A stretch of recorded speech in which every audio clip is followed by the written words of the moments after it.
इसकी 3 से 4 जो थे वो इसके थे, जिनको जो है सील किया जा रहा है।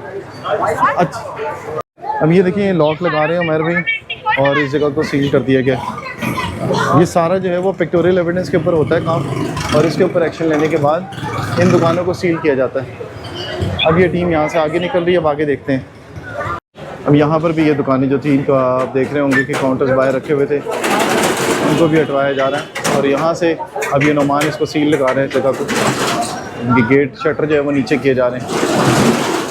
इसका भी सामान बाहर रखा हुआ था जी, बिल्कुल बाहर था जी, रोड के ऊपर। इसका भी सामान जो है वो metropolitan corporation municipal corporation Rawalpindi का कहना है कि इसका भी सामान जो है वो बाहर रखा हुआ था और पिक्टोरियल एविडेंस देखते हुए जो है वो इस दुकान को सील किया जा रहा है। अब इसके ऊपर उमर भाई अपना नंबर लिख रहे हैं और इसको सील किया जा रहा है। ये दुकान जो है इसको भी अब यहाँ से सील को निकाला नहीं जा सकता, क्योंकि अगर ये इसको हटाया गया तो ये जुर्म के ज़मरे में आता है। ये देखें अब इस लॉक को भी सील किया जाएगा, इसके ऊपर भी उमर भाई टेप लगाएंगे।